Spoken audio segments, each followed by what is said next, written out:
300 Georgians will continue to have their jobs as soon as you sign that.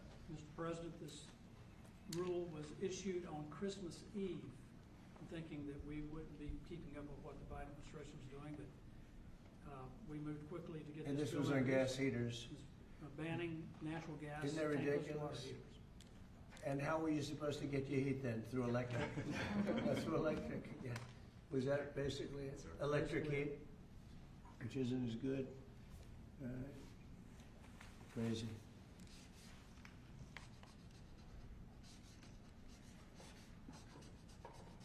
Here, Gary, hold that up. Brian, hold that up. You guys were great. Thank you, Mr. President. No sense, just no sense. But in addition to that, you have a lot of workers that lose their job, right? Yes, sir. Right. 300 workers Crazy. saved because of you. Good, thank you. Thanks. It's an honor. Here's the Golden Dome, by the way, if you're interested. There's the Golden Dome. That'll save all your lives someday, maybe. Okay, good. Thanks, Brian. You hold it up. Next, Mr. President, we have House Joint Resolution 24. This is the same basic idea, but this relates to walk-in coolers and freezers and other refrigeration devices. Again, last-minute Biden-era regulation that hits ordinary Americans hard. And what do they do? They put increase, in. Sorry, they you can increase the speak to energy this better. efficiency requirements for walk-ins, coolers, and freezers, and therefore putting an undue burden on businesses across the country. Everything from restaurants to pharmacies, hospitals were To all a going point to be where it didn't work. impacted. In other words, they made the restrictions so strong that it didn't work. And it was going to cost them so much money to actually meet the energy efficiency standards, which didn't really save much money. So this is going to actually help our small businesses across the country, Mr. President. Good.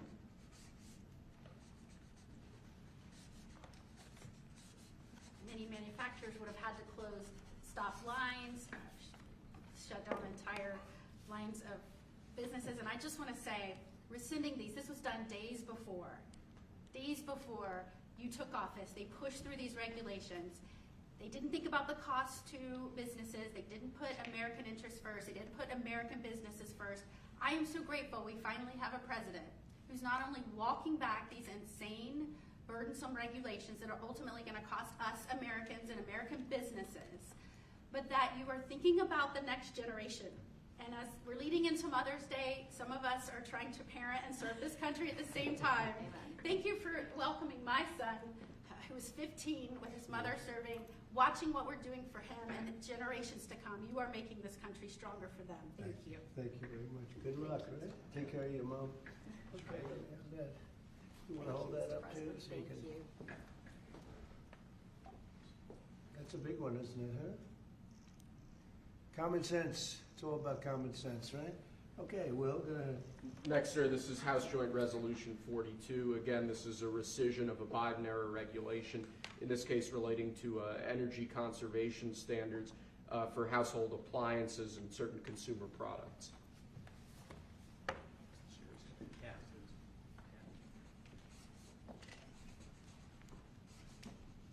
That's a good one. I know who's over there.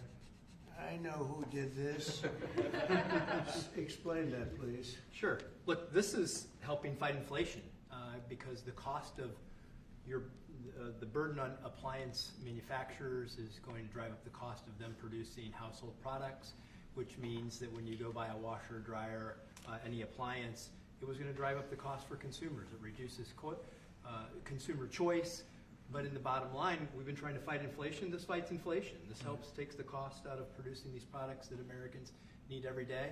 And when you add all this up, it's one regulation here, one regulation there. They always say it's de minimis, but when you add it all up, it costs a lot to American consumers, and this is fighting back. And it's not as good.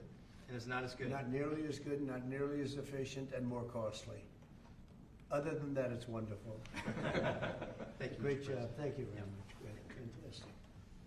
Okay. And lastly, sir, we have House Joint Resolution 75. Again, this is a rescission of a Biden-era regulation, in this case relating to energy standards for commercial refrigerators, freezers, and refrigerator freezers.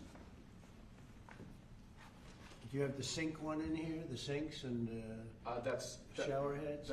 We have an executive order on that coming for you later, sir. Yes, That's sir. coming when? Later this afternoon. Okay, good. You gonna be around later this afternoon? Good. Sinks and shower heads, where you buy a home and you have a new shower head and you don't get any water, the water doesn't come out of the sink, the water comes out of nowhere. What a shame, what a ridiculous waste. Okay, let me do this. Come here, who's responsible for this, This Will? is mine, Mr. President. Oh, good man Yes, here. sir. Okay, Thank you you. wanna discuss that? Yes, sir. This was a government regulation that we have now repealed, thank you very much, Mr. President, that now saves the American taxpayer. I was getting ready to say the Texas taxpayer, them too, but the American taxpayer, because who would have ultimately paid the price on a government mandate and a government regulation? The people of America. So you just saved the American taxpayer money, so thank you very much. That's fantastic. Thank you, it's a great job. Okay, any questions? Mr. Any- President, Caroline said today that the 10% baseline tariff on all countries is here to stay, Yeah. even after the deals are done. Does that mean that countries offering zero tariffs won't get reciprocity? You are going to always have a baseline. I mean, there could be an exception at some point. We'll see. You know, somebody does something exceptional for us. That's always possible. But basically, you have a baseline of a minimum of 10%, and some of them will be much higher, 40%, 50%, 60%, as they've been doing to us over the years.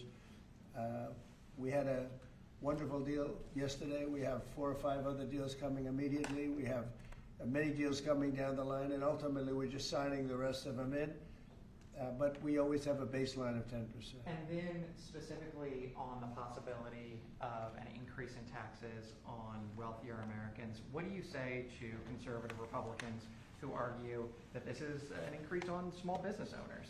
Well, what we're doing is we're actually, if we ever did that, it would only be, and from what I hear, people would love to do it, rich people. I would love to do it, frankly, but what we'll do is that, you know, they'll go around saying, oh, this is so terrible. Would you do it? Is you're giving up something up top in order to make people in the middle income and the lower income brackets save more. So it's really a redistribution.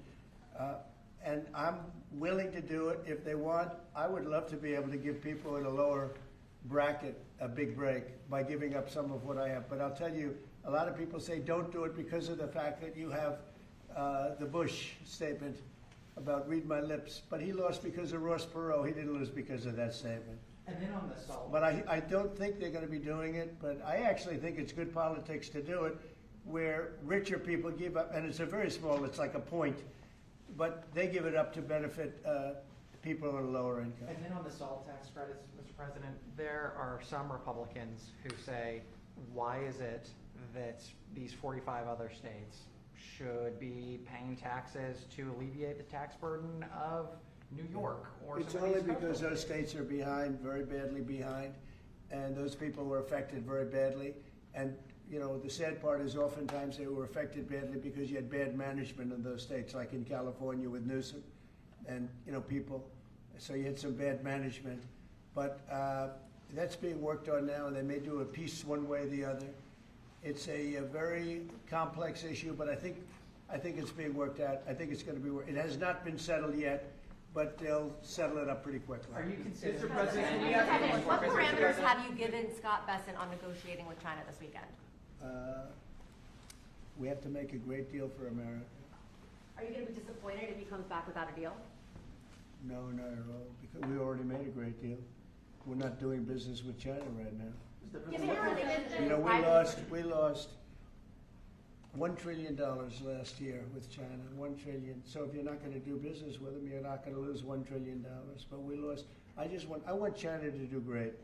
You know, I'm very friendly with President Xi. I have great respect for him and for China, but we can't continue to allow them to do what they did.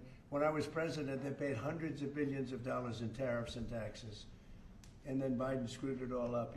What he did to this country between the border and between all of the other problems, the wars, everything, what he did to this country should never be forgotten. But one of the things he did is the trade was so bad and so imbalanced. So I think we're going to come back with a fair deal for both China and us. Have you given Bethesda a number of how low you're willing to go? Yeah, I am. Are you What's willing the to share number? that number? Is No. it the 80%? But I put out a number today, 80%, so we'll see how that all works out. Mr. President, the U.S. Embassy in Kyiv is warning right now about possible Russian significant attack on Kyiv. What's your message for Putin? I have a message for both parties.